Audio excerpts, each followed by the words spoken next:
Alright, back again with LeetCode, longest substring without repeating characters. Given a string S, find the length of the longest string without repeating characters.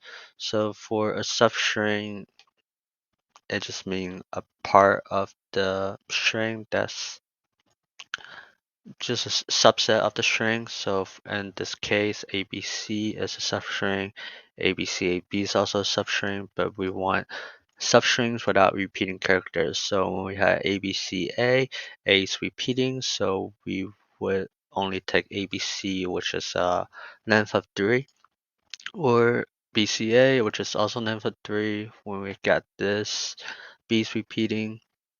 And when we have something like this, B is also repeating. And second example, we have 5Bs. The output is 1 because any substring B's are repeating except 1. Over here, example 3, we have PWWKEW. Their answer is WKE with length of 3 because any other substrings have repeating characters. And over here, they're saying that PWKE is a subsequence and not a substring because when we highlight this, there's two W's in here which are repeating, so it doesn't work. Um, so the solution for this is a sliding window technique where you have pretty much two pointer and then one pointer is moving ahead until reach a certain point and the other pointer will move until it reach a condition that satisfies it. So for this case, when we have A, B, C, A, we move the first pointer to A, and then we want to move the second pointer until it no longer has A. So it would move until the second pointer is at B. And when we have an example, when we have a case where we have A, B, C, B, second pointer is at B, first pointer is currently at A, we would move it, move the second pointer to B, and then we still have repeating characters, so we need to move it again until uh, it is in this condition before we moving the first pointer again. So that's explanation of how this would be solved, and now getting into the code of it in Kotlin.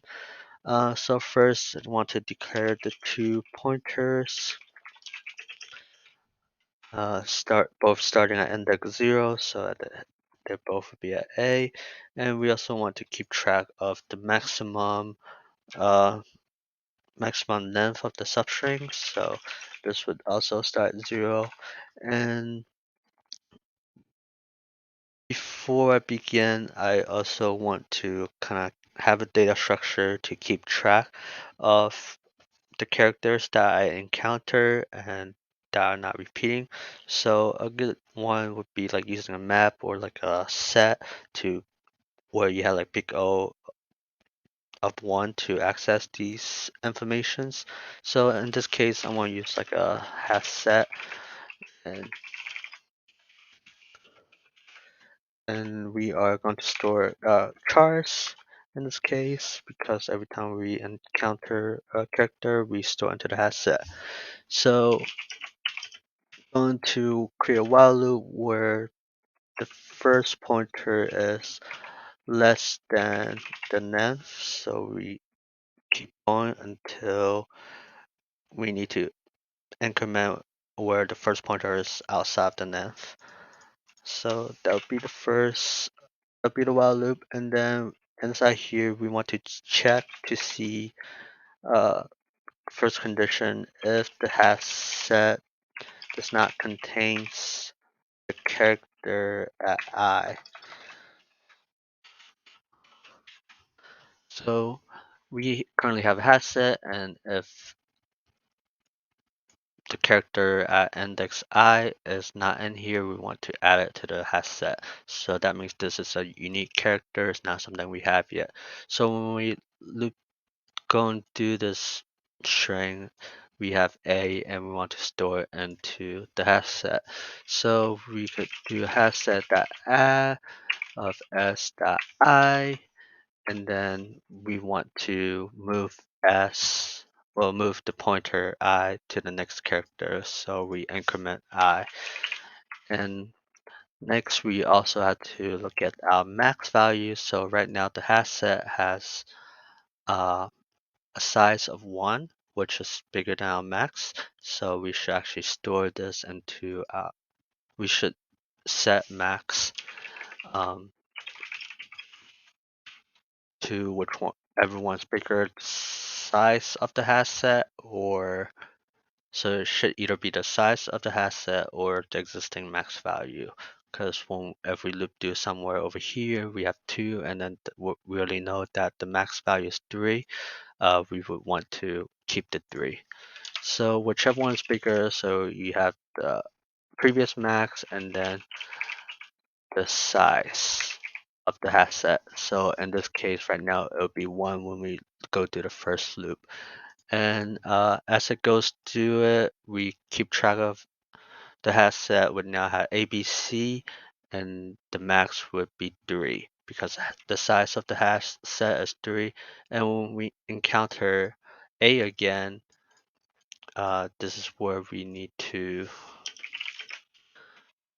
this this is where the hash set contains A, so we actually want to move the other pointer out into we want to move the other point increment the other pointer.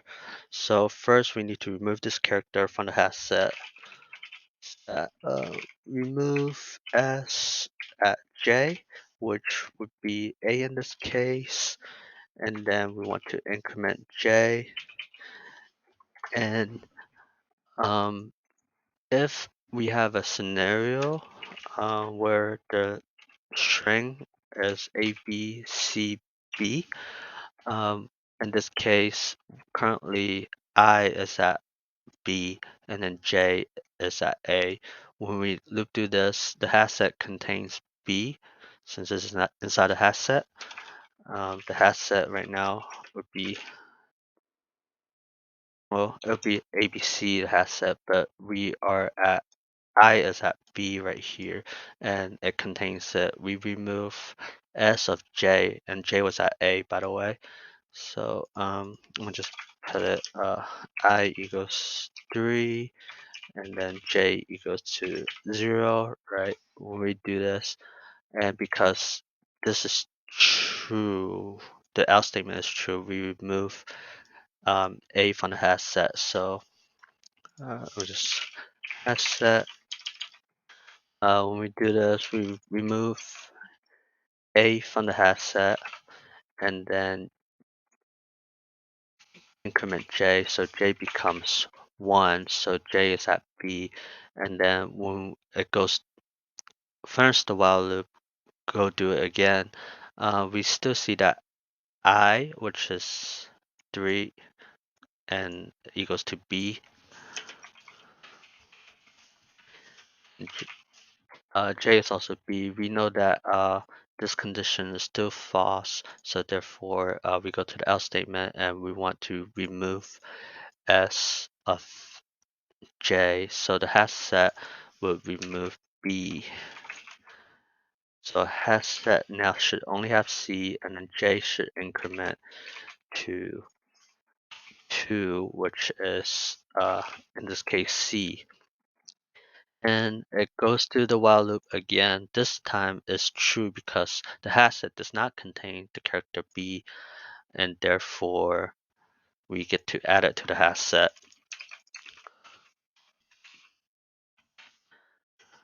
We add B to the hash set and then move I to 4,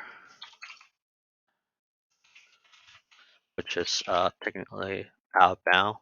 But I'm gonna just put no here, and then J equals 2, and then when it goes through again, it notice that I is greater I equals to the s.name, so it actually exit the loop. So this was like one of the edge case that was throwing me off a little bit, and just want to share it in case you guys uh, are confused about it. And finally, we would, after leaving exiting the while loop, we know the max, so we could return the max back. Finally, going to run the code and submit.